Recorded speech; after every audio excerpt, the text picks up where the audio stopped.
makeup ko. Sobrang ganda. Irritation, wala akong allergy. Ang dami-dami product na nilalagay sa mukha.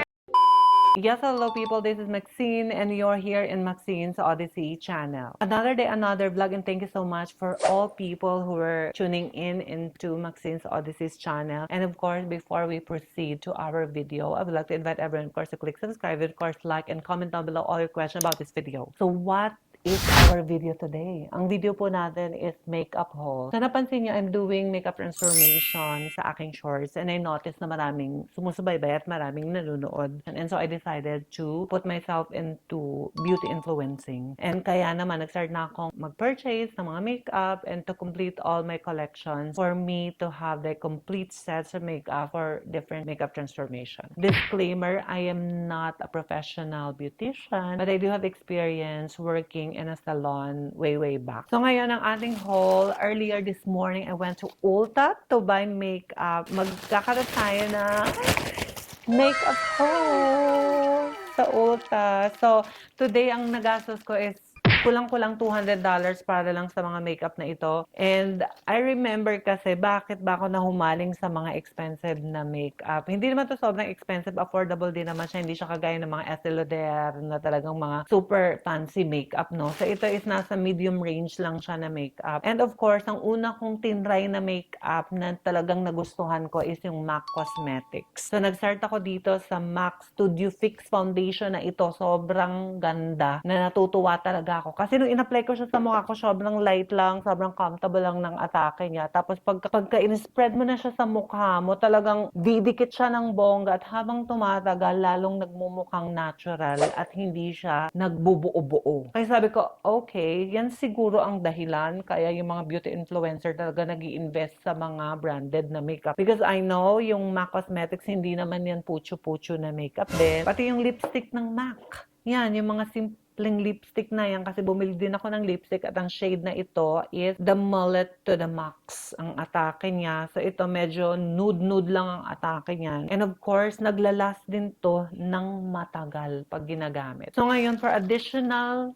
sa aking collection, no, so, yan, bumili ako ng mga blush on, mga additional na eyeshadow, mga setting powder, mga powder foundation, ganyan. And mostly, mga MAC Cosmetics din. Kasi nga, nagustuhan ko talagang effect ng MAC Cosmetics sa aking skin at wala akong irritation, wala akong allergy. So, ang una nating bubuksan is yung ating MAC Studio Fix. This is the Pro Set Plus Blur. O, diba? So, ito ang weightless loose powder. So, ayan. Alam mo, question ako bakit ang dami-daming product na nilalagay sa mukha. Eh, pwede na siguro kung foundation lang. And of course, syempre, yun na nga, each mga makeup products, meron yung kanya-kanyang trabaho pagka ina-apply natin sa mukha. Ang mga setting powder naman, from the word itself, siniset niya yung mga liquid tsaka creamy foundation kung saan nyo siya nilagay para ma-further pa ang smoothness nito. And of course, ma-set din siya sa paglalagay nyo ng mga blushes and also eyeshadow. At dito natin ginagamit yung term na baking. Binibake natin yung mukha natin para ready na siya sa additional beauty product. So, ayan. So, buksan na natin siya, ang ating MAC Loose Powder. So, napaka-straightforward. Same lang din naman yung design niya. Ganyan lang din yung atake niya. Ganyan. Pag binuksan nyo naman siyang ganyan, meron siyang sponge. And then, meron ka dyang lalagyan, separate na. And then, pagka inopen mo siyang ganyan, kasi nabubuksan siya para siyang may lid, no? So,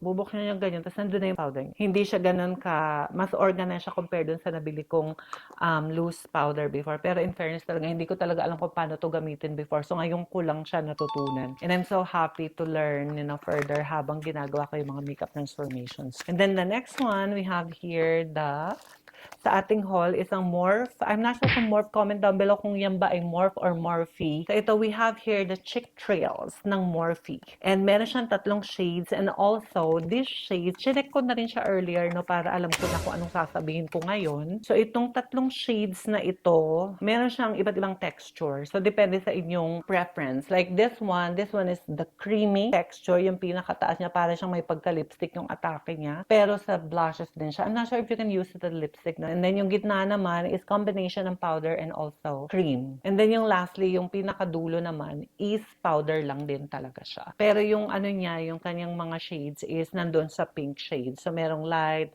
medium, and then meron tayong dark shade yung sa cream na part. In-snatch ko na rin siya sa aking skin and nagustuhan ko yung kanyang shade kasi talagang matingkad na matingkad siya. And mas mabilis lang siyang i-blend sa ating face. Okay, so ayan ang ating next. We have the third one. Ito naman yung ating brow pencil.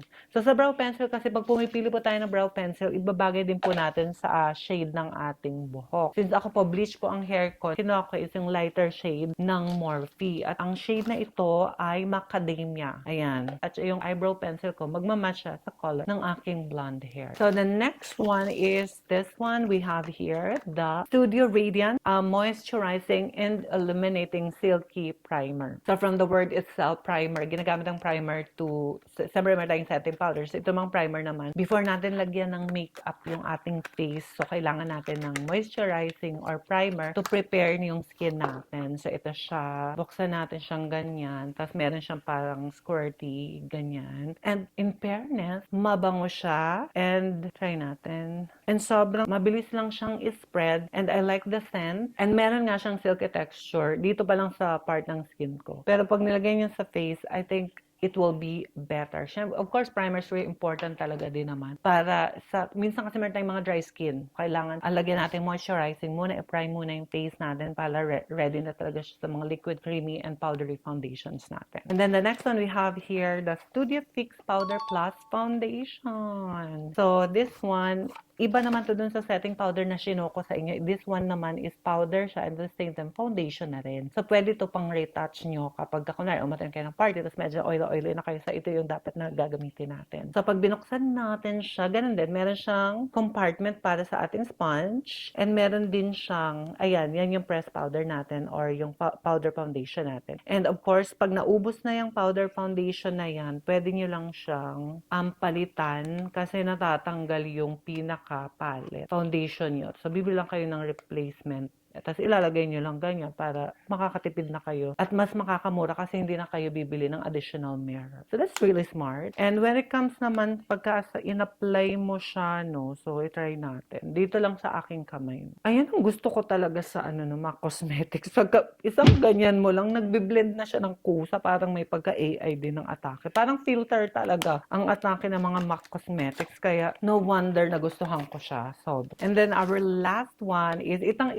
shade lang yung binili ko first lipstick. This one is the Lip Cheek Mousse Powder Kiss. So this one, matte naman yung effect niya. I remember, ang binili ko nung una kong purchase ng MAC is yung lip tint and ano rin siya lip. Pero tint siya at hindi siya matte. This one is matte. Pero nung tinry ko siya, maganda rin talaga yung effect niya kasi hindi siya eksaheradang atake. Virgin lang yung atake niya dito sa shade na to. At hindi rin siya sobrang matingkad. No, so buksan natin siya at tingnan natin ang itsura. Ayan. Ito ang shade niya. So parang bagay to sa medyo dark skin. Akala ko kasi medyo bright siya. Pero nung in-apply ko naman din, nag-blend well naman din sa aking skin tone. So power na rin. Gusto ko rin yung pagka-red nito.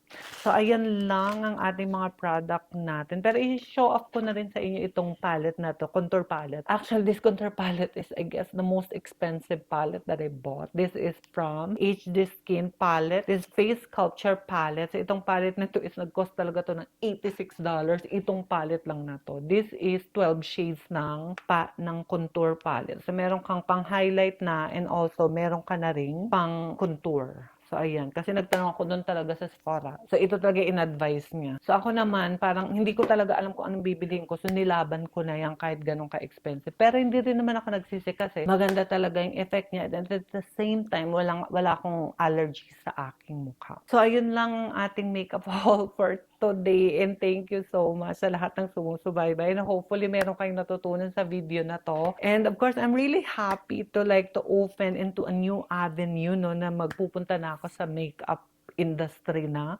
sa beauty influencing na kung meron ba talagang beauty. Pero I'm really happy na yun na nga. Even though meron talaga akong background dito, pero hindi talaga confident before. Pero ngayon, I guess, since I'm open to exploration, I'm now here to do it and hopefully maging successful ako dito sa aking piniling niche.